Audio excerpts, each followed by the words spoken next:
ในฐานะที่เป็นจุดสูงสุดของการอดอยากการอยู่ตามลำพังในป่าได้เปิดตัวตอนพิเศษของ Frozen รสชาติเดียวกันสูตรต่างกันเลือกผู้เข้าแข่งขัน6คนจาก9ฤดูกาลที่ผ่านมาที่ชายฝั่งลาบราดอร์เริ่มการแข่งขันการอยู่รอดในป่าเป็นเวลา50วันผู้ที่ยืนหยัดจนถึงที่สุดจะได้รับรางวัล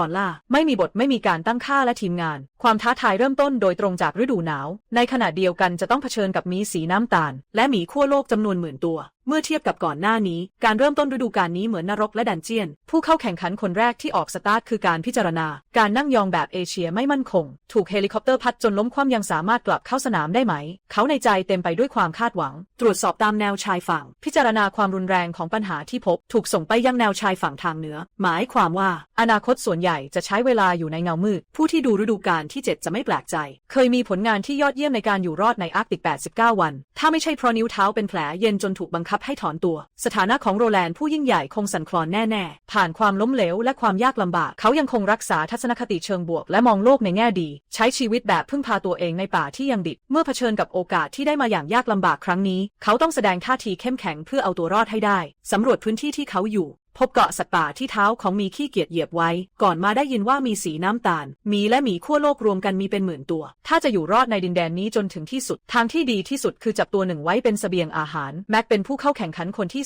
2เมื่อเทียบกับการพิจารณาตำแหน่งที่เขาถูกปล่อยลงนั้นไม่ค่อยดีเท่าไหร่ถูกล้อมรอบด้วยหนองน้ำขนาดใหญ่นอกจากชายหาดแคบๆและป่าทึบกว้าง30 เมตรแทบไม่มีพื้นที่ให้เคลื่อนไหวในฐานะปรากสัตว์อันดับ2ของฤดูกาลที่7มาร์คเคยอยู่รอดในอาร์กติกมา44วันประสบการณ์นั้นทำให้เขาจดจำได้ตลอดไปวงชีวิตที่เปิดกว้างแต่กลับต้องถอนตัวเพราะติดเชื้อปรสิตเขาเคยเป็นหน่วยลาดตระเวนของนาวิกโยธินด้วยผ่านมาแล้วหลายปีนับตั้งแต่ซีซั่นที่7ลูกชายโตขึ้นโดยไม่รู้ตัวกลับเข้าสู่สนามแข่งขันอีกครั้งมาร์คอยากปิดฉากความเสียใจในอดีตเขาจะทุ่มเทเต็มที่เพื่อสิ่งนี้แม้ต้องเผชิญหน้ากับหมีขั้วโลกก็ไม่ยอมอ่อนคอผู้เข้าแข่งขันคนที่3คืออาโมดเมื่อถูกส่งไปยังจุดหมายดวงอาทิตย์ก็ใกล้จะตกดินแล้วสิ่งสำคัญตอนนี้คือต้องสร้างที่พักชั่วคราวก่อนใช้2ต้นไม้เป็นเสาและวัดระดับกันน้ำแล้วปูผ้าคลุมขึ้นไปตอนกลางคืนก็เข้าไปนอนในถุงนอนพอทนได้ไม่เป็นไรอาโมดในฐานะราชาปลาของซีซั่น7ผู้เข้าแข่งขันคนอื่นๆเมื่อออกไปต่างหิวจนผอมแห้งมีเพียงเขาเท่านั้นที่รูปลักษณ์แทบไม่เปลี่ยนแปลงเลยเมื่ออากาศหนาวขึ้นความสัมพันธ์ก็ลดลงไม่มีอาหารสำรองเพียงพอเขาก็อยู่ไม่ได้ก่อนจะจากไปเขาเผาเต็นท์โดยไม่ได้ตั้งใจประสบการณ์นั้นเปลี่ยนแปลงชีวิตเขาอย่างมากอามอสเข้าใจคุณค่าของการรู้สึกขอบคุณมากขึ้นเพื่อไม่ให้เกิดซ้ำเขาจึงระมัดระวังเป็นพิเศษไม่อนุญาตให้ความผิดพลาดเดิมเกิดขึ้นซ้ำอีกเมื่อค่ำคืนมาถึงมาร์คสร้างที่พักชั่วคราวอย่างรวดเร็วเขาไม่ได้มีความต้องการมากแค่ขอให้ผ่านพรุ่งนี้ไปได้ก็พอในขณะนั้นก็มีเสียงครวญครางของหมาป่าสีเทาดังขึ้นเขาไม่เพียงแต่ไม่กลัวแต่ยังพูดจาแข็งกร้าวถ้าหมาป่าสีเทามาเขาจะต้องจับมันมาทำอาหารนับถอยหลังเข้าสู่วันที่48คิดถึงการถูกนาฬิกาปลุกรูปกระรอกของเขาปลุกให้ตื่นถุงนอนมีน้ำค้างแข็งเกาะอยู่ชั้น1พอจะพิสูจน์ได้ว่าที่นี่หนาวเย็นแค่ไหนภารกิจหลักของวันนี้คือการสร้างที่พักพิงพร้อมกับไม่ลืมเก็บรวบรวมของเพื่อเติมพลังให้ร่างกายจึงคิดว่าจะคอยสังเกตหาที่ตั้งแคมป์ที่เหมาะสมไปด้วยและเก็บของตามริมฝั่งไปด้วยออกเดินทางไม่ถึง2 ไมล์พบไม้กระดานอยู่บนพื้นจากนั้นก็เจอเชือกป่านหลายมัดไม่ไกลในสถานการณ์เอาชีวิตรอดสิ่งเหล่านี้มีประโยชน์มากเก็บไปเก็บมาพบที่ดินที่มีโชคลาภทำให้เขาได้ตำแหน่งนี้ถือว่าสุดยอดมากรอบๆมีต้นไม้ใหญ่ช่วยกันลมและความหนาวแต่การเริ่มต้นด้วยการทำลายล้างไม่ใช่การกระทำที่ชาญฉลาดเริ่มต้นด้วยการผูกไม้แห้งไว้ระหว่างต้นไม้2 ต้นปูผ้ากันฝนลงไปสร้างกรอบจักรยานขึ้นมาอีกด้านหนึ่งอัมอสรเน้นการขายแห้งเป็นหลักพอเช้ามืดก็เริ่มเก็บของที่ริมฝั่งในพริบตาเดียวเก็บได้เต็มหม้อกับมื้ออาหารที่แยกออกมาไม่ใส่ต้นหอมขิงกระเทียมหรือเหล้าปรุงรสเลยนำไปย่างบนเตาถ่านโดยตรงอิ่มอร่อยเต็มที่แล้วหยิบธนูออกมาหาอะไรรอบตัวแอบหลบซ่อนในช่องว่างของที่พักพิงสแกนรอบๆ1 รอบเจ้าหน้าที่ยืนอยู่ในพุ่มไม้ถูกพบแล้วไม่พูดพร่ำทำเพลงยิงธนูใส่นกอินทรีใหญ่ทันทียังไม่ทันจะเก็บศพอีกฝ่ายก็ขึ้นบินอีกแล้วเหมือนช่างสัตว์ปิดตาโชว์เลยอัมอสรทำหน้าตื่นเต้นตามประสบการณ์มักจะไม่บินไกลเกินไปผลลัพธ์ตลอดทางนอกจากจะมีแต่เรื่องวุ่นวายก็ไม่มีอะไรดีขึ้นคิดแล้วก็ยังต้องรีบจัดการที่พักให้เรียบร้อยก่อนในป่าล้มไม้ลงไปไม่กี่ต้นเลือกพื้นที่โล่งที่ค่อนข้างราบเรียบแม้จะฝนตกอาโมดก็ต้องรีบทำให้เสร็จก่อนค่ำนับถอยหลังเข้าสู่วันที่47คิดว่าจะไปที่ชายทะเลในช่วงน้ำลงเตรียมเก็บสาหร่ายและทำเป็นอาหารเช้าเดินไปเดินมาก็ถูกฝูงอีกาที่อยู่ข้างหน้าเตะตาความอยากรู้อยากเห็นทำให้เขาเข้าไปสำรวจโชคดีที่เขาเก็บได้หนังแมวน้ำมาแผ่นหนึ่งถ้าใช้ให้ถูกวิธีสามารถพูดได้ว่าเป็นบัตรเข้ารอบสุดท้ายล้างให้สะอาดไขมันสีขาวขุ่นไหลออกมากลิ่นหอมสดชื่นมากไม่มีแม้แต่กลิ่นเน่าเสียตัดเป็นชิ้นบนฝั่งหินทันทีใส่ลงในกระทะเหล็กแล้วเคี่ยวด้วยไฟแรงหลังจากเวลา49 นาทีก็จะได้ไขมันจากแมวน้ำเข้มข้น1 หม้อไม่ต้องคิดมากกินเข้าไป2 คำใหญ่มีการสนับสนุนจากเขาเรือเซียนถิง ไม่เป็นปัญหาใน1 เดือนอีกด้านหนึ่งอโมดกำลังนั่งกินเนื้ออย่างอร่อยดื่มซุปเมื่อวันก่อนเขาได้วางแผนดักจับในบริเวณใกล้เคียงหลังจากอิ่มท้องก็ออกไปตรวจสอบผลลัพธ์จากการทำงานดูสถานที่ก่อนหน้านี้ว่างเปล่าทำให้เขารู้สึกท้อแท้เล็กน้อยในขณะนั้นเขาแทบไม่มีความหวังเลย11กระต่ายป่าถูกจับได้เมื่อเปรียบเทียบกับฤดูกาลที่7ที่นั่งเฉยๆการลงมือทำจะทำให้ชีวิตดีขึ้นมากกว่ากลับไปที่ค่ายถอดเสื้อกระต่ายป่าออกใส่ลงในหม้อซุปแล้วเปิดไฟแรงเพื่อทำอาหารตุ๋นจนเปื่อยยุ่ยเป็นเวลา37 นาทีเนื้อไม่แห้งกระด้างความอร่อยนี้ต้องใช้ใจเด็ดขาดเท่านั้นนับถอยหลังมาถึงวันที่45มาร์กจนถึงตอนนี้ยังไม่เจอสถานที่เหมาะสำหรับตั้งแคมป์ที่นี่นอกจากจะชื้นแล้วยังชื้นอีกต่างจากทะเลสาบดานูคือปริมาณฝนที่ตกในลาบราดอร์นั้นมากกว่าถึง3 เท่าถึงแม้ว่าเดเยจะมาที่นี่ก็ต้องส่ายหัวเลือกที่ราบเรียบในป่ามาร์กหยิบอาวุธ18ชนิดออกมาเริ่มตัดไม้ใช้ไม้กลมยาว10 กว่ามิเตอร์กองเป็นกำแพงสูงถ้าทางแบบนี้ถ้าไม่รู้ก็นึกว่าเป็นการสร้างป้อมทำงานเสร็จแล้วนอนพักสักครู่คลื่นส่วนตัวผุดขึ้นมาในใจทันทีแม้แต่ยังไม่ลังเลมาร์กก็โทรหาทีมงานรายการทันทีก่อนเข้าร่วมเขาตั้งใจจะชดเชยความเสียใจในซีซั่นที่7แต่ในฐานะพ่อเขากลับมองข้ามความรู้สึกของลูกชายทำให้ลูกเหมือนเด็กกำพร้ารอคอยเขากลับบ้านทุกวันเหมือนรอคอยดวงดาวและดวงจันทร์การถอนตัวไม่ได้หมายความว่าเป็นความล้มเหลวแต่เป็นจุดเริ่มต้นบทใหม่ของชีวิตในแต่ละช่วงเวลาสิ่งที่ผู้คนให้ความสำคัญก็แตกต่างกันไปมาร์กไม่จำเป็นต้องพิสูจน์ตัวเองด้วยรายการอีกต่อไปเพราะเขาได้ค้นพบสิ่งที่สำคัญสำหรับตัวเองแล้วคนที่ขึ้นเวทีเป็นคนที่4คือมิชาเอลหัวเราะอย่างสนุกสนานส่วนตอนหลังก็ร้องให้ตามจังหวะในสถานการณ์นี้เขาไม่สามารถไม่คิดถึงตอนที่8ได้มิชาแนทอาหารย่ามา21 วันนึกย้อนกลับไปก็เต็มไปด้วยความหิวและความผิดหวังแต่เขากลับสนุกกับมันกลับไปยังบ้านเกิดในเมนเขาได้สรุปประสบการณ์และบทเรียนเผชิญหน้ากับโอกาสที่จะกลับมาอีกครั้งหวังว่าจะสามารถทำตามความฝันและเอาชนะความท้าทายได้แน่นอนว่าข้อด้อยในระบบก็ไม่ควรมองข้ามสิ่งแรกที่ต้องทำเมื่อถึงพื้นคือหาแหล่งโปรตีนและชายหาดที่แยกตัวนี้จะช่วยพัฒนาภรรยาเก่าของเขาได้มากผู้เข้าแข่งขันคนที่5คือวอนยาและเป็นรองแชมป์ของซีซั่นที่6รองจากลูเซิร์นตอแดนเห็นสาหร่ายทะเลที่กระจัดกระจายอยู่ทั่วพื้นเขามั่นใจในความท้าทายที่กำลังจะมาถึงในซีซั่นที่6วอนยาสามารถอยู่รอดได้73 วันพยายามทุกวิถีทางเพื่ออดทนต่อความหิวโหยอาศัยการเก็บของและลดการใช้พลังงานอย่างหนักหน่วงแต่โชคร้ายที่เจอกับราชาแห่งการล่าสัตว์ป่าในถิ่นทุรกันดารครั้งที่แล้วล้มเหลวแต่ไม่ได้ทำให้เขาหมดรักในถิ่นทุรกันดารโชคดีที่ได้โอกาสเริ่มใหม่อีกครั้งเขาสาบานว่าจะเช็ดก้นด้วยผ้าพันแผลแล้วโชว์ฝีมือให้ดีระหว่างตรวจตราเจอขวดพลาสติกใสขวดหนึ่งในป่าอาจมีสิ่งของใดก็ได้อาจเป็นกุญแจสำคัญในการพลิกเกมนอกจากนั้นยังพบอาหารจากหอยหลายชนิดเห็นได้ชัดว่าดวงอาทิตย์กำลังจะตกเร่งด่วนที่สุดคือหาที่ตั้งแคมป์คืนนี้ให้เรียบร้อยคนสุดท้ายที่ปรากฏตัวคือเกรเมื่อถึงจุดหมายแล้วฟ้าก็เริ่มมืดลงแล้วไม่อยากนอนกลางถนนต้องรีบหาที่ตั้งแคมป์คืนนี้เกรเคยอยู่รอด51 วันในฤดูกาลที่3เมื่อทุกอย่างกำลังไปในทิศทางที่ดีเพราะการตกน้ำครั้งเดียวทำให้แผนการเอาชีวิตรอดทั้งหมดพังอุณหภูมิต่ำและการขาดสารอาหารทำให้เขาต้องออกจากการแข่งขันอย่างน่าเสียดายประสบการณ์นั้นทำให้เขาเปลี่ยนแปลงไปมากแต่เมื่ออายุมากขึ้นประสบการณ์และปัญญาของเขาก็เพิ่มขึ้นเช่นกันเชื่อว่าครั้งนี้จะไม่หนีอย่างลำบากเหมือนคราวก่อนวิ่งหนีไปในที่โล่งที่ล้อมรอบด้วยต้นสนผูกเสาไม้ขวางระหว่าง2 ต้นไม้แล้วปูพื้นกันน้ำสร้างที่พักชั่วคราวเสร็จเรียบร้อยเช้าวันถัดมาท้องฟ้าสดใสลิชเชลนอนอยู่ริมฝั่งเมื่อคืนนี้อย่างลำบากเช้าที่สดใสแน่นอนว่าขาดไม่ได้คือน้ำเปล่าในปี82ประสบการณ์1 คืนทำให้เขาคิดกลยุทธ์การอยู่รอดในอนาคตที่นี่ชื้นและหนาวมาก容易被冻伤และยังมีโอกาสสูงที่จะถูกหมีขั้วโลกโจมตีดังนั้นการสร้างที่พักที่แข็งแรงและมั่นคงจึงเป็นสิ่งสำคัญในป่าเขาค้นหาและเลือกต้นสนเพื่อใช้เป็นที่พิงตอนนี้เวลามีไม่มากหน้าที่หนักสำหรับร่างเล็กๆของเขาแน่นอนว่าควรจะง่ายที่สุดใช้ไม้ทำเกราะ3 เหลี่ยมเชื่อมต่อระหว่างต้นไม้กับกรอบด้วยคานหนึ่งหลังจากยุ่งเหยิงกับชีวิตที่เต็มไปด้วยคลื่นลมทำให้มิเชลรู้สึกถึงความกลัวที่มาจากใจลึกๆเมื่อดูด้วยกล้องกลับเห็นภาพที่สงบสุขไม่ผิดเลยเป็นเสียงจากวานโทนหัวในทะเลเรียนรู้จากความหิวในฤดูกาลที่7สะสมอาหารกลายเป็นอาหารสำรองภารกิจหลักของเชลต่อไปในช่วงน้ำลงเพื่อแยกตัวออกจากชายหาดและหาโปรตีนมีเครื่องมือแต่ไม่ใช้พึ่งพามือเล็กๆที่ขยันขันแข็งในการเริ่มต้นขุดค้นไม่กี่ชั่วโมงผ่านไปหม้อเล็กเต็มไปด้วยของเต็มอีกด้านหนึ่งเกรตื่นจากกระโจมคืนที่ไม่มียุงนอนสบายมากผ่านไป1 คืนท้องก็ร้องโหยหาเอาหม้อเหล็กโบราณมาด้วยไปจับปลาในทะเลเก็บอาหารทะเลเป็นอาหารเช้าที่นี่ไม่ขาดแคลนอาหารจากหอยแต่เป้าหมายของเขาคือปลาฉลามป่าในทะเลใช้เนื้อปลาหอยวางเบ็ดที่หูขวายืนริมฝั่งเริ่มตกปลาในทะเลไม่รู้ว่าเป็นเพราะเหยื่อหรือเปล่าหรือว่าเทคนิคยังไม่ชำนาญพอครึ่งวันผ่านไปไม่มีแม้แต่คนเดียวติดเบ็ดแต่ยังดีที่มีเหยื่ออีก1 ชุดให้ใช้กำลังจะกลับไปที่แคมป์ตอนนั้นก็พบว่ากระทะเหล็กหายไปอีกแล้วหรือว่าเป็นเพราะน้ำทะเลขึ้นสูงแล้วเผลอลอยไปไหนก็ไม่รู้ไม่มีเขาแม้แต่การดื่มน้ำก็จะกลายเป็นปัญหา หาเพิ่งจะอยากจะด่าทออย่างแรงแต่ก็หาไม่เจอปรากฏว่าเขาถูกทิ้งไว้บนชายหาดเพื่อเตรียมรับมือกับฤดูหนาวที่กำลังจะมาถึงภารกิจสำคัญอันดับแรกของวัวนิยาคือการสร้างที่พักถาวรหาโขดหินเพื่อทำเป็นกำแพงกันลมใช้ขาตั้ง3 ขาและคานวางโครงสร้างบ้านจากขนาดพื้นที่ที่เขาสร้างน่าจะเป็นบ้านหรูแต่ในป่ารกร้างมีคำสาปที่ไม่มีใครพูดถึงเมื่อวิลล่าสร้างเสร็จก็คือวันที่ผู้เข้าแข่งขันถอนตัววันเนียจะหลีกเลี่ยงชะตากรรมนี้ได้ไหมคิดแต่จะทำตรงกันข้ามจนเกรละเลยการสร้างที่พักพิงตื่นขึ้นมาแล้วพบถุงนอนเปียกน้ำฝนสภาพแวดล้อมการอยู่รอดที่ไม่ค่อยดีอยู่แล้วถูกเขายิ่งเพิ่มความยากเข้าไปอีกไม่อยากให้กลางคืนหนาวจนแข็งทื่อรีบจุดไฟกองไฟให้ลุกโชนเพื่ออบให้แห้งระหว่างรอพิธีกรยุนสานต้อนไม้เป็นอาหารเช้าแต่ถ้าหากอยากอยู่รอดในระยะยาวเกรต้องเพิ่มแหล่งอาหารที่นี่นอกจากนกนางนวลก็ไม่พบแหล่งอาหารอื่นเลยเกิดไอเดียขึ้นมาเกรใช้เนื้อเป็นเหยื่อใช้กิ่งไม้จัดกับดักบนชายหาดกับดักจับนกซับซ้อนจนคนทั่วไปไม่เข้าใจส่วนจะสำเร็จหรือไม่นั้นเขาก็ไม่มั่นใจในใจวันรุ่งขึ้นเขาปรุงอาหารเช้าจากอาหารทะเลด้วยความตื่นเต้นออกไปตรวจกับดั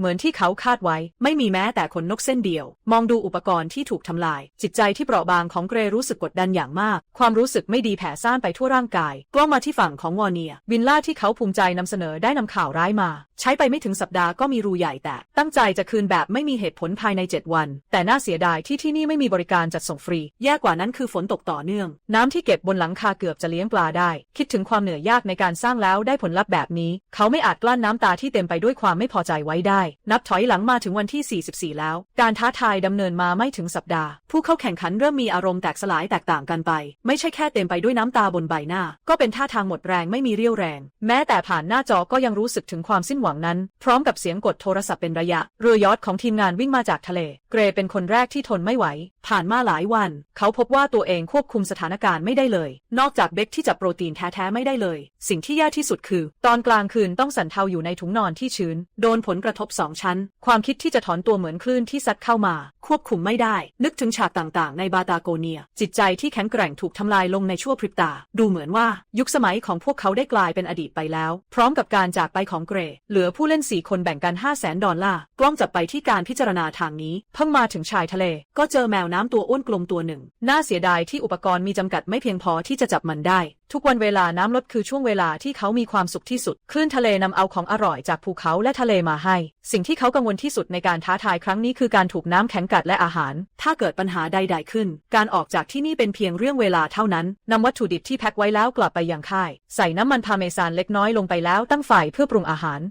7:49 นาทีสาหร่าย1 จานกับอาหารมื้อใหญ่พร้อมเสิร์ฟแล้วในขณะนี้อัสอกำลังถูไฟจุดไฟอย่างบ้าคลั่งชีวิตแบบนี้ถ้าทำต่อไปคงถูกถูจนเป็นเข็มในที่สุดต่อด้วยการเอาขวานมาด้วยเพื่อเก็บฟืนสำหรับให้ความอบอุ่นเรียนรู้บทเรียนจากฤดูกาลที่7อาโมดเข้าสู่โหมดเอาตัวรอดได้เร็วกว่าที่เคยแต่ในฐานะผู้เชี่ยวชาญการเอาชีวิตรอดกลางแจ้งท่าทางแกว่งขวานของเขาทำให้รู้สึกเป็นห่วงจริงๆเมื่อออกแรงอย่างแรงขนของตัวนี้เกือบจะทำให้ขาเขาขาดครึ่งโอ้โหอยากถอนตัวก็ไม่จำเป็นต้องใช้วิธีแบบนี้นับถอยหลังมาถึงวันที่43แล้วเธอหญิงจะเจ้าหยางหมี่เซี่ยร์ก็ยิ้มออกมาอย่างมีความสุขเพราะพึ่งพาทรัพยากรอาหารทะเลที่อุดมสมบูรณ์ใช้ชีวิตอย่างอิ่มหนำสำราญแต่กินอาหารจานใหญ่ๆก็อยากเปลี่ยนรสชาติบ้างในเวลานั้นเองเขาก็พอดีเห็นนกป่าผ่านมาแอบเข้าใกล้ด้วยความระมัดระวังพร้อมกับเป่าปากดึงดูดความสนใจไม่คิดว่าจะได้รับการตอบสนองหลังจากล็อกตำแหน่งมิชนก็ยิงไป1 นัดไฟลุกในวินาทีถัดไปไก่ตัวใหญ่และอ้วนล้มลงบนพื้นนำมาที่ฝั่งตัดหัวและหางออกแล้วตัดปีกเหลือเพียงเนื้อไก่สำหรับมื้อค่ำถ้าใช้ไขมันแบบนี้ฟุ่มเฟือยไม่ผอมลงก็คงแปลกกลับไปที่แคมป์เจ้าของที่ผิวหนังฉีกขาดลองชิมสักคำรสชาติอันยอดเยี่ยมนี้ทะเลไม่อาจเทียบได้เลยก่อนที่จะจับอาหารอื่นได้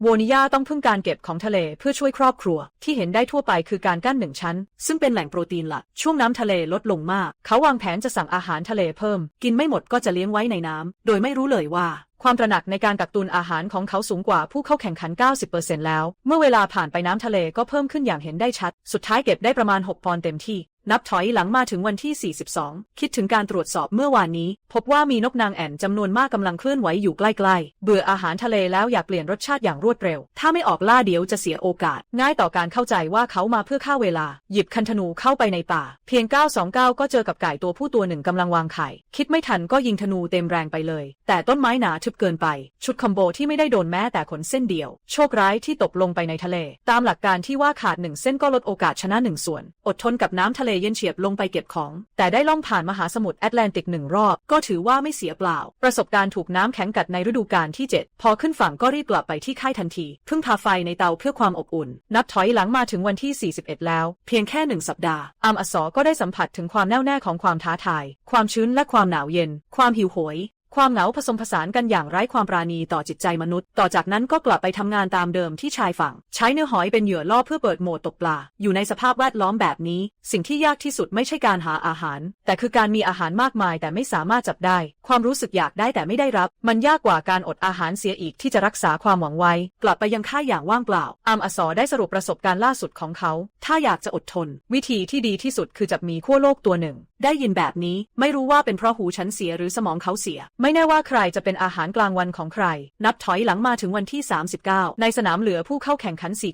คนที่นอนติดเตียงกำลังทนทุกข์กับอาการปวดประจำเดือนอากาศชื้นและหนาวเย็นแค่ต้องการนอนอยู่ข้างเตาผิงเพื่ออบอุ่นโชคดีที่ทีมงานเตรียมกล่องปฐมพยาบาลมีของใช้ประจำวันและของใช้ตอนกลางคืนแต่ทุกวันที่ล่าช้าสิ่งที่สูญเสียไม่ใช่แค่โปรตีนต้องพยายามบังคับตัวเองให้เคลื่อนไหววางแผนทำอุปกรณ์ล่าสัตว์เพื่อจับนกกระทาในกรณีที่ไม่สามารถจับสัตว์ใหญ่ได้ผลตอบแทนจากกับดักมากกว่าการล่าโดยสมัครใจโดยใช้ไม้เป็นแกนกลางรอบนอกใช้ไม้หลายชิ้นทำเป็นรูปกรวยด้านล่างห่อด้วยเข็มสนและเชือกผ้าห่มแน่นหนาสุดท้ายแขวนผลเบอร์รี่และหญ้าทะเลไว้ที่แกนกลางเมื่อสนีเกตตกลงบนไม้ถ้าหยุดยืนก็จะตกเข้าไปในกับดักพื้นที่แคบไม่สามารถที่จะกางปีกหนีไปได้อีกแล้วในทางทฤษฎีไม่มีปัญหาส่วนผลลัพธ์จะเป็นอย่างไรต้องรอดูจากการปฏิบัติในการปฏิบัติเสื้อผ้าไม่ถูกนับรวมใช้กฎนี้วอร์เนียจึงนำเสื้อสเวตเตอร์สีดำมาเมื่อแกะออกแล้วสามารถใช้เป็นเชือกได้เมื่อไม่กี่วันก่อนวอร์เนียได้ตรวจสอบและพบกระต่ายป่าเขาตามประสบการณ์การล่าสัตว์หาเส้นทางแคบๆบางแห่งที่มีกับดักจับกระต่ายหลาย10 จุดเย้นทูเพื่อความสะดวกในการระบุที่ตั้งใช้เส้นได้ทำเครื่องหมายบนกิ่งไม้แตกต่างจากที่ผ่านมาครั้งนี้ความท้าทายเริ่มต้นที่ระดับนรกไม่ให้อาโมซ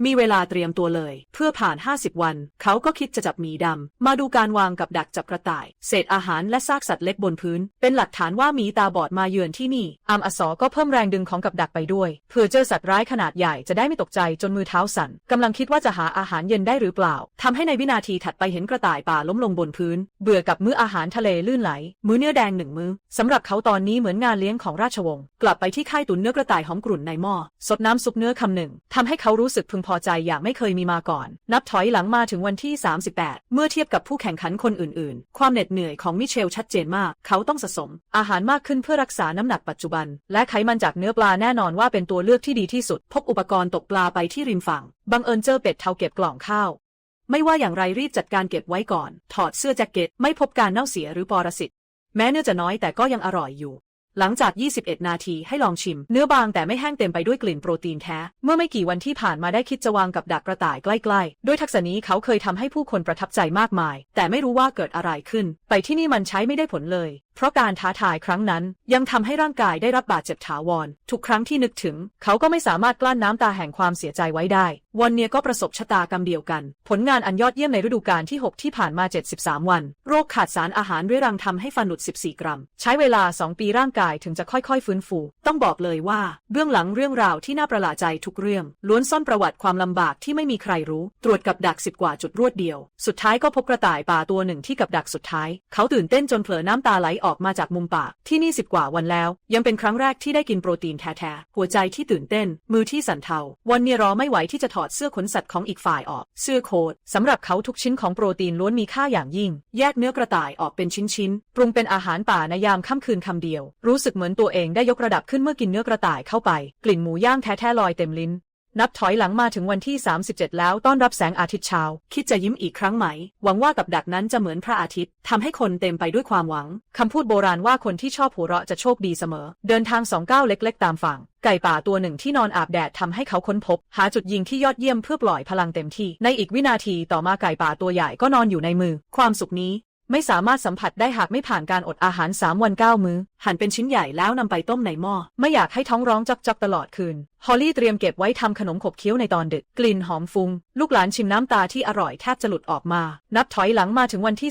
36อัสตรวจสอบกับดักพบศพของกวางในพุ่มไม้ ไม่ผิดแน่คือกวางที่เขายิงเมื่อ12 วันที่แล้วเสียดายที่เน่าเสียไปแล้วไม่สามารถกินได้แล้วเอามันแขวนไว้ที่กิ่งไม้เป็นเหยื่อล่อหมีดำรีบใส่ธนูและออกไปตรวจสอบข้างนอกเพิ่งก้าวเข้าสู่ป่าก็ได้ยินเสียงปีกของนกนางแอ่นบินเล็งตำแหน่งแล้วยิงธนูสายเมฆทันทีไม่มีข้อสงสัยเลยว่าเขาจะพลาดแค่เรื่องนี้เท่านั้นอสรู้สึกว่าเขาสามารถเข้าร่วมการแข่งขันอย่างเป็นทางการได้แล้วกลับไปค่ายแล้วทำอาหารเต็มหม้อพร้อมกับท้องที่เต็มอิ่มความรู้สึกส่วนตัวก็ไม่เข้มข้นเหมือนก่อนนับถอยหลังถึงวันที่35ฤดูหนาวของลาบราดอร์กำลังคืบคลานมาอย่างเงียบๆหนาวจนโวนิยาตาโตต้องตาเล็กเมื่อคืนนี้มีซูตาด้าจิแวะมาที่ค่ายเพื่อไม่ให้พลาดโปรตีนแม้แต่คำเดียวเตรียมวางกับดักไว้เชิญท่านเข้าสู่กับดักไม่ไกลจากที่ตั้งแคมป์ค้นพุ่มไม้สักแห่งใช้กิ่งไม้ปิดล้อมรอบให้แน่นและระบายอากาศได้ดีใช้เครื่องในกระต่ายที่จับได้เมื่อวานเป็นเหยื่อผูกเชือกเหล็กเป็นกับดักไว้ที่ทางเข้ากับดักล่อสัตว์เสร็จสมบูรณ์แล้วเช้าวันรุ่งขึ้นสว่างแล้ววันเนียรอไม่ไหวออกไปตรวจดูทันทีข่าวดีคือหูขวากินได้เหลือแค่ข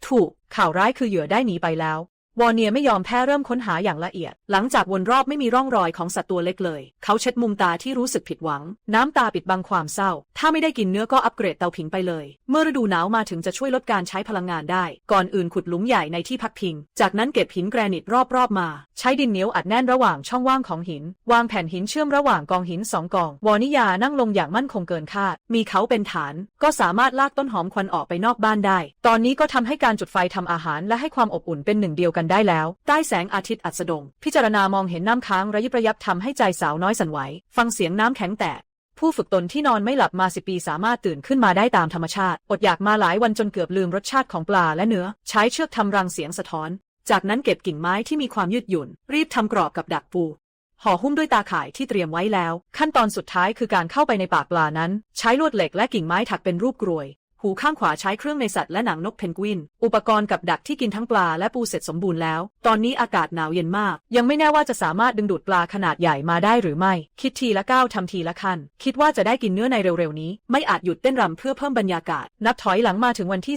33แล้วในฐานะผู้เข้าแข่งขันที่ตัวเล็กที่สุดบนสนามมิเชลไม่แสดงท่าทีถอยเลยแม้แต่น้อยเบื่ออาหารทะเลแล้วมาดูดักจับกับดักหวังว่าจะได้เปลี่ยนรสชาติบ้างเดินสำรวจรอบๆไม่เห็นอะไรเลยกำลังเตรียมตัวจะหากินพุ่มไม้ที่มีสีขาวสะดุดตาทำให้เขาสนใจโอไมด้าเห็นกระต่ายป่าตัวหนึ่งนอนอยู่ในกับดักพามันไปที่ชายฝั่งแล้วถอดเสื้อคลุมออกมีหม้อใบนี้มื้ออาหารจากกระต่ายป่ามิเชลมีความมั่นใจเต็มที่จุดไฟบนฝั่งปรุงอาหารเป็นเวลา21 นาทีรสชาติเยี่ยมของเนื้อกระต่ายสดนุ่มฉ่ำส่งตรงถึงสมองคำพูดโบราณกล่าวไว้ว่าเมื่อคนไม่ขาดแคลนอาหารและเครื่องดื่มก็จะไม่ว่างเว้นเห็นหญ้าทะเลแห้งบนฝั่งเต็มไปหมดมิเชลเกิดความคิดที่จะทำงานฝีมือขึ้นมาม้วนหญ้าทะเลเป็นก้อนแล้วหมุนวนขึ้นไปเรื่อยๆใช้เวลานานกว่า2 ชั่วโมงตะกร้าดอกไม้ที่ประณีตถูกถักทอขึ้นมาด้านอื่นสถานการณ์ของอสไม่ค่อยดีนักเดือนนี้จนสุดๆจนเสียงกระดิ่งดังทุกวันต้องเก็บของเพื่อขายเป็นรายได้อาศัยอยู่ในกระท่อมที่ลมเข้าออกได้ทั่วถึงสะสมอาหารเก็บไว้พอสมควรแล้วออกไปตรวจสอบกับดักด้วยธนูและลูกศรค้นทุกซอกทุกมุมจนหมดสิ้นแม้แต่เส้นขนก็ไม่พบก็เลยต้องกลับไปยังค่ายเปล่าเปลี่ยวอาหารเย็นยังคงทำต่อไปเตรียมเครื่องต้มน้ำไว้เพื่ออิ่มท้องระหว่างรอก็มีเศษดาวเคราะห์ตกใส่ตัวเองมันถูกไฟร้อนจนกระเด็นและกระโดดดิ้นความทรงจำเกี่ยวกับฐานที่ถูกไฟเผาในฤดูกาลที่8ความรู้สึกพุ่งขึ้นมาในใจนี่มันกำลังบอกอะไรอยู่หรือเปล่านับถอยหลังเข้าสู่วันที่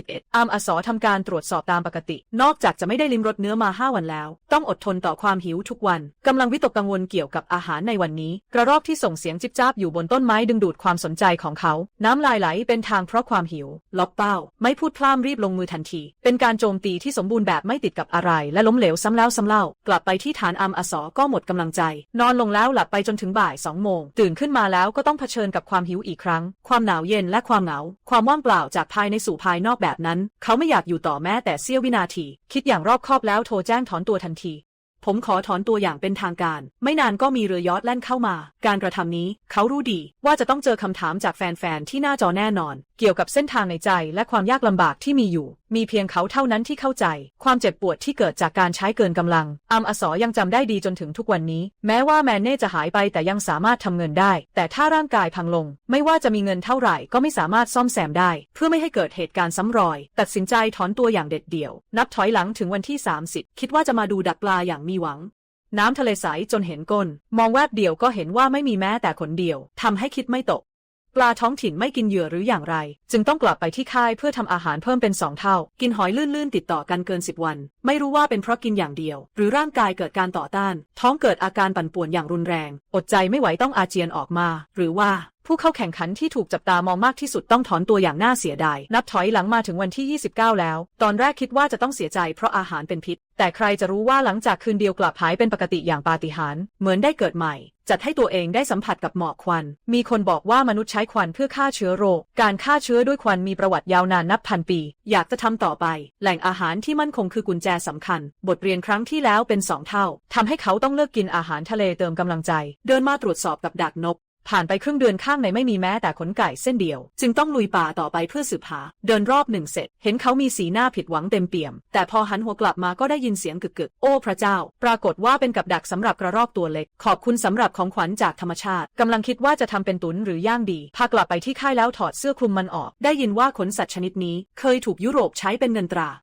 100แผ่นเต็มแลกได้วัวปีศาจ1 ตัวนำเนื้อใส่หม้อแล้วปรุงด้วยไฟแรง21 นาทีหลังจากออกจากเตาให้รีบเพลิดเพลินกลิ่นหอมของเนื้อย่าง8 ปอนด์ลอยไปถึงศีรษะอีกด้านที่ฟาร์มโวนิยามีอาหารเหลือน้อยแล้วใช้โอกาสที่น้ำทะเลลดลงนำกระทะเหล็กมารวบรวมตั้งแต่ได้ลิ้มรสเนื้อแดงทำให้ลิ้นที่หิวโหยไม่อาจลืมเลือนเพื่อการจัดอาหารที่มีคุณค่าทางโภชนาการพร้อมบรรจุไปด้วยเก็บสาหร่ายทะเลเพื่อเสริมใยอาหารธรรมชาติบรรจุใส่ถุงกลับไปที่ฟาร์มเพื่อเก็บรักษามีอาหารสำรองเพียงพอวอเนียวางใจและปล่อยความคิดลงสะพายกระเป๋าออกสำรวจรอบค่ายเก็บบลูเบอร์รี่เพื่อเสริมคาร์โบไฮเดรตและวันนี้ตรงกับวันบูต Ancestors ของครอบครัววอร์เนียจับคู่บลูเบอร์รี่ถูกจัดเรียงเป็นจานที่สวยงามเพื่อแสดงความเคารพที่อยู่ห่างไกลสำหรับมิเชลวันนี้เป็นวันที่น่าตื่นเต้นซีซั่นที่8เปิดตัวความท้าทายใน21 วันเมื่อเปรียบเทียบกับก่อนหน้านี้ที่ผอมแห้งตอนนี้มิเชลอยู่ในสภาพที่ดีมากเพื่อเฉลิมฉลองช่วงเวลาที่ตื่นเต้นนี้นำธนูไปล่าสัตว์ในป่าเพิ่งก้าวเข้าไปก็เจอกับนกนางแอ่นวางไข่ไม่ให้โอกาสนี้เลยยิงเต็มแรงไป1 นัดผลคือยิงเข้าเป้าทะลุหัวโดยตรงต้องยอมรับว่าหลังจากไม่ได้เจอกันนานก็ต้องเปลี่ยนไปมากอยู่ใกล้ฝั่งจุดไฟทำอาหารกำลังจะเริ่มกินเสียงปีกกระพือดังแว่วเข้าหูการยื่นมือไปเสนอเองแบบนี้ไม่มีทางพลาดของขวัญแน่นอนวางดาบให้ตรงแล้วยิงออกไปเป็น3ไม่จับแต่ก็ไม่ได้ส่งผลต่ออารมณ์ของเขาที่จะกินอาหารมื้อใหญ่นับถอยหลังมาถึงวันที่27แล้วโวเนียกำลังทำการเก็บรวบรวมประจำวันตามปกติพยายามเก็บสะสมให้มากที่สุดก่อนที่หิมะจะปกคลุมเต็มพื้นที่ในระหว่างนั้นพบหอยทะเลหลายตัวในทุ่งหญ้าที่ขาดแคลนอาหารนี่คืออาหารเลิศรสที่หายากมากใช้หินทุบเปิดไม่ต้องใช้ซีอิ๊วญี่ปุ่นวาซาบิหรือมะนาวเลยโยนเข้าปากแล้วเหมือนกินซาชิมิเม่นทะเลตรงถึงสวรรค์ความสะดอร่อยแบบนี้ปลาจีนป่าหลายตัวก็แลกไม่ได้คงเป็นพรจากฟ้าชัดๆวินาทีนั้นก็พบรังเม่นทะเลอีกครั้งโวเนียก็ไม่ยอมเสียโอกาสรวมป้าและน้าใหญ่ทั้งหลายก็ถูกจับหมดแล้วนับถอยหลังมาถึงวันที่26แล้วหิมะสีขาวของลาบราดอร์ก็มาเยือนอย่างเงียบๆวันนี้ออกไปตรวจตราเป็นประจำแต่เช้าแม้หิมะปกคลุมทำให้การอยู่รอดยากขึ้นอีกครั้งแต่ก็ช่วยในการล่าสัตว์ได้มากขึ้นผลการตรวจสอบทั้ง3จุดก็ไม่พบอะไรเลยรอตนมาถึงจุดที่4ฟ้าจะไม่ทำร้ายคนที่มีความตั้งใจแม้จะอยู่ห่างไกลแต่ก็สัมผัสได้ถึงความสุขนั้นเงินมัดจำที่เห็นคือการจับกระต่ายป่าตัวอ้วนสำหรับโวนิยาในตอนนี้นี่มีค่ากว่าม้าเลยกลับไปที่ค่ายแล้วทำอาหารเย็นด้วยหอยเม่นก่อนกินให้ย่างหอยเม่นเพื่อเปิดรสชาติจากนั้นหยิบขาเนื้อกระต่ายมากัดอย่างแรงเต็มปากเต็มคำทำให้เด็กข้างบ้านร้องให้ด้วยความอยากกินนับถอยหลังมาถึงวันที่25แล้วหิมะขาวทำให้มีหวังว่าจะได้กินเนื้อตามรอยเท้าบนหินเมื่อไล่ล่าเหยื่อแต่พอคนนั้นโชคร้ายแม้จะดื่มน้ำก็ยังติดฟันตรวจรอบแล้วก็ไม่พบขนแม้แต่เส้นเดียวเผชิญกับความลำบากจากการเก็บเกี่ยวทางทะเลและบกคิดว่าจะได้แค่แพ็คเอาน้ำเปล่ากลับไปที่ค่ายแม้จะอาศัยอยู่ในกระท่อมที่เรียบง่ายเขายังคงมีความกระตือรือร้นต่อชีวิตสูงมากที่หน้าประตูมีของที่ได้จากการล่าสัตว์กองอยู่โซฟาที่ทำเองแบบเก๋ๆฟืนแห้งที่ให้ความอบอุ่นเพียงพอและราวแขวนของกระท่อมเล็กๆถูกจัดการอย่างเป็นระเบียบเรียบร้อยจากนี้ไม่ยากที่จะเห็นความรักของเขาที่มีต่อผืนป่าแห่งนี้อย่างไรก็ตามแค่สิ่งเหล่านี้ไม่สามารถทำให้ท้องอิ่มได้เพื่อหาทางออกจึงตัดสินใจนอนกลางแจ้ง1 คืนหวังว่าธรรมชาติจะชี้ทางให้เขาเช้าวันต่อมาเขาตื่นจากถุงนอนในยามฟ้าสางเมื่อคืนดาวตกดวง1พุ่งผ่านท้องฟ้าเหมือนกำลังบอกใบ้อะไรบางอย่างจากนั้นเขาก็ทำข้อตกลง3ข้อต่อหน้ากล้องถ้ามีผลผลิตในกับดักก็ให้เก็บไว้ถ้าไม่มีให้รีบหนีไปลุกขึ้นจากกระเป๋าให้เรียบร้อยต้อนรับแสงอาทิตย์ด้วยความหวังตรวจสอบกับดักจากแววตาของเขาไม่ยากที่จะเห็นบนบกไม่มีหวังต้องฝากความหวังทั้งหมดไว้ในน้ำในขณะนั้นผิวน้ำทะเลมีน้ำแข็งบางๆปกคลุมไม่ต้องเดาก็รู้ว่าส่วนใหญ่ไม่ได้ล้างอย่างที่คิดไม่มีสัตว์ตัวไหนจะวิ่งไปยังตื้นน้ำแข็งเพื่อหาอาหารด้วยความหวังเล็กน้อยที่จะเก็บขึ้นมาสีหน้าที่ไม่ยอมแพ้ชัดเจนว่ายังไม่พร้อมที่จะจากไปตอนนี้สิ่งที่อยู่ตรงหน้าเขามีแค่2 ทางคืออดทนหิวต่อไปอย่างแรกคือการถอนตัวเพื่อรักษาสุขภาพที่ดีนึกถึงบทเรียนจากฤดูกาลที่6ครั้งนี้เขาเลือกอย่างหลังโดยไม่ลังเลหลังจากโทรออกเพื่อถอนตัวเขาก็รื้อถอนกับดักล่าสัตว์ทั้งหมดที่จัดเตรียมไว้เมื่อเฮลิคอปเตอร์ลำหนึ่งเข้ามาเผชิญหน้ากับกล้องด้วยสีหน้าที่ไม่เต็มใจแต่เพื่อให้มีร่างกายที่ดี ในช่วงครึ่งหลังของชีวิตการถอนตัวครั้งนี้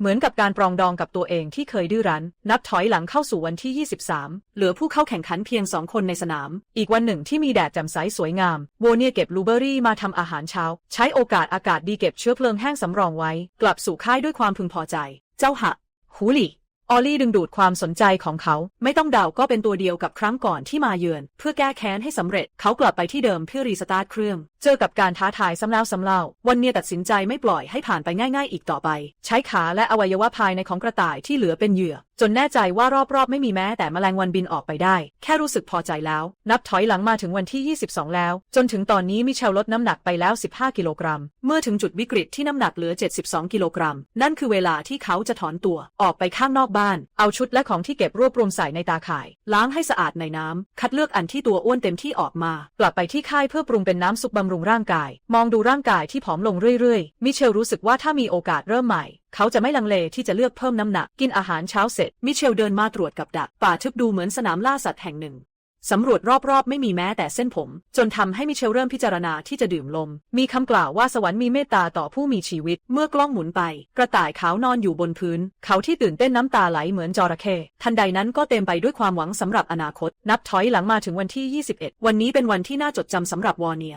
ยความพยายามมากมายในหลายวันที่ผ่านมาไม่สูญเปล่าสุยตาจีที่คิดถึงมานานในที่สุดก็ถูกจับได้ในที่ไม่มีใครสนใจแบบนี้ทุกคำที่ได้โปรตีนต้องใช้ให้คุ้มค่ากลับไปที่ค่ายให้รีบจัดการกับเนื้อสุนัขจิ้งจอกยุ่งจนมืดค่ำถึงจะทำอาหารเลิศรสได้กัดทีละคำกรอบอร่อยจริงๆแล้วดีเนซิสนอกจากโปรตีนไขมันใต้ผิวหนังเป็นสิ่งที่วันเนียต้องการมากที่สุดเลือกไม้ท่อนหนึ่งลอกเปลือกออกแล้วขัดให้เรียบเนียนวางไว้ระหว่างกิ่งไม้2 ต้นสร้างตัวทำงานง่ายๆด้วยการบวก3และบวก5หาร2นำไขมันใต้ผิวหนังวางบนพื้นผิวแล้วขูดซ้ำๆเกิดเป็นชั้นของไขมันแข็งสีขาวหลังจากสั่งซื้อก็ยังเป็นผ้าพันคอที่อุ่นและสบายนับถอยหลังมาถึงวันที่19ข้างนอกบ้านมีมะขาวโพลนตกลงมาเสบียงของครอบครัวมิเชลไม่พอแล้วแม้จะมีลูกเห็บตกเขาก็ต้องออกไปล่าสัตว์ในสถานการณ์แบบนี้อยากได้อาหารป่าร้อนๆสักมื้ออย่างมากในตอนนั้นเองมีเสียงกระรอกร้องครวญครางดังมาท้าทายอยู่ในขอบเขตที่อนุญาตเขาจะไม่ปล่อยให้ผ่านไปง่ายๆพร้อมออกศึกมิเชลประกาศสงครามกับกระรอกหลังจากโจมตีครั้ง1 2 ครั้ง3 ครั้งก็ไม่สำเร็จฟ้าส่งเสริมคนที่ตั้งใจจริงสุดท้ายก็สามารถจับไข่ขาวได้สำเร็จบนพื้นในสภาพแวดล้อมแบบนี้ถ้าไม่มีฝีมือก็ต้องอดอยากเมื่อฝึกฝนจนชำนาญแล้วก็ลองกินสักคำเนื้อไม่แข็งไม่เลี่ยนแคลอรี่ของเนื้อวัวสูงกว่าหลาย10 เท่านับถอยหลังเข้าสู่วันที่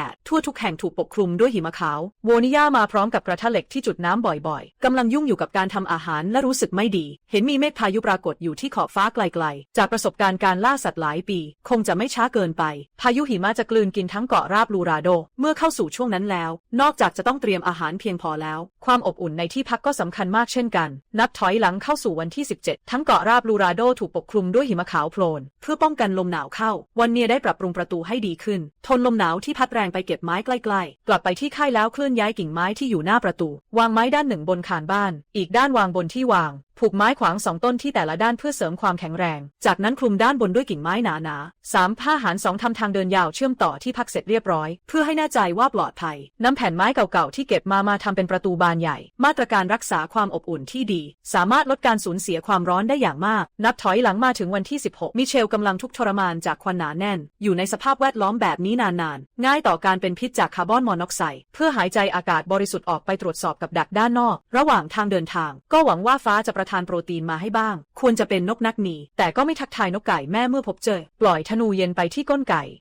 มันแรงน้อยเกินไปทำให้ฝ่ายตรงข้ามหนีไปได้มิเชลตามติดอยู่ข้างหลังเมื่อจุดเป้าหมายแล้วก็ปล่อยดาบโจมตีครั้งที่2ยังไม่ตายสนิทเข้าไปใช้ท่าไม้ตายจับมือมังกรบิดคอให้ขาดความรู้สึกตื่นเต้นทำให้น้ำตาไหลไม่หยุดจากมุมปากนำกลับไปยังค่ายเพื่อปรุงอาหารเนื้อฉีกขาดและเปื่อยยุ่ยกลิ่นเนื้อกล้ามเต็มปากไวอย่างรวดเร็วแผ่ซ่านทั่วลิ้นนับถอยหลังเข้าสู่วันที่14ก่อนหิมะตกโวเนียเก็บสะสมอาหารไว้จำนวนมากเป็นเท่าตัวแค่รู้ว่าพวกเขาสามารถทนได้จนกว่าจะจบการท้าทายนอนพักในที่หลบภัยสัก 2-3 วันก็ยังควบคุมความอยากเนื้อแดงไม่ได้ออกมาตรวจกับดักประจำที่ข้างนอกเข้าไปในพุ่มไม้ครึ่งวันก็ไม่เจอสัตว์ตัวเล็กๆรอยเท้าอยู่ตรงนี้โวนิยารู้สึกหงุดหงิดมากโอ้โหกระต่ายป่าขาวตัวหนึ่งติดกับดักทันทีที่ถือดาบดำปล่อยหมัดโจมตีรุนแรงพร้อมกับเสียงคร่ำครวญกระต่ายป่าขาวตั้งแต่นั้นมาก็ไม่ทำตามกฎเก่าอีกน้ำตาไหลพรากคิดว่าจะทำเป็นต้มแดงหรือย่างถ่านดีนับถอยหลังมาถึงวันที่13ได้รับผลกระทบจากพายุหิมะฟืนของ ของมิเชลเปียกจนเผาไม่ได้ควันหนาทึบพวยพุ่งออกมาทำให้เขาทรมานอย่างยิ่งหลังจากถูกควันรมทั้งคืนตาซ้ายเหลือแค่ครึ่งเดียวมองอะไรก็พร่ามัวไปหมดเล่นก็เล่นหยอกก็หยอกแต่ห้ามล้อเล่นกับสายตาอุณหภูมิปัจจุบัน-9 องศาถ้าไม่อยู่ใกล้เตาไฟกลัวจะเป็นโรคปวดแข็งตามมือเท้านึกถึงคำสัญญาที่ให้กับสามีไม่ว่าจะผลจะเป็นอย่างไรก็ไม่ควรเสี่ยงชีวิตโดยไม่รู้ตัวความเชื่อมั่นของมิเชลเริ่มสั่นคลอนหลังจากตัดสินใจนานว่าจะไม่ทำตัวให้ดูดีเกินจริงอีกต่อไปวันนี้ฉันจะถอนตัวพูดตามตรงการถอนตัวในเวลานี้มันน่าเสียดายจริงๆไม่นานเฮลิคอปเตอร์ก็มาประสบการณ์ในครั้งนี้ทำให้มิเชลรู้สึกมากมายโชคชะตาบางครั้งก็ต้องเป็นไปตามนั้นถ้าโชคชะตาไม่เป็นใจก็อย่าฝืนฝ่าฟันเมื่อเงินทองและสุขภาพมาอยู่ตรงหน้าเขาจะไม่ลังเลที่จะเลือกสิ่งหลังเก็บของแล้วออกจากการแข่งขันนี้นับถอยหลังเข้าสู่วันที่12ต่างจากกฎเก่าที่ผ่านมามีเพียงตัวแทนซื้อของ50วันในวอร์เนียจึงจะได้รับรางวัลสูงสุดโชคดีที่มีวิสัยทัศน์ล่วงหน้าเตรียมปล่องไฟไว้ไม่งั้นเขาคงต้องวิ่งหนีอย่างรวดเร็วนับถอยหลังเข้าสู่วันที่10นอนอยู่ที่ค่ายจนปวดหลังปวดเอวพบอุปกรณ์มาลองเสี่ยงโชคตกปลาน้ำแข็งที่ทะเลสาบใช้มีดดำเจาะรูน้ำแข็งใช้เครื่องในของกระรอกเป็นเหยื่อเชื่อว่าไม่มีใครที่จะปฏิเสธการล่อลวงแบบนี้ได้เมื่อเวลาผ่านไปทีละน้อยไม่เห็นแม้แต่ร่องรอยปลาภารกิจครั้งนี้จึงต้องจบลงด้วยความล้มเหลวอย่างจำใจนับถอยหลังเข้าสู่วันที่9ยอดขายของโวนิยามองเห็นได้ด้วยตาเปล่าใกล้จะถึงเวลาสิ้นสุดความท้าทายมากขึ้นเรื่อยๆแค่ใจไม่แตกสลายยืนหยัดจนถึงที่สุดไม่มีปัญหาอะไรทุกวันเดินทางผ่านพายุหิมเมื่อหาไม้ฟืน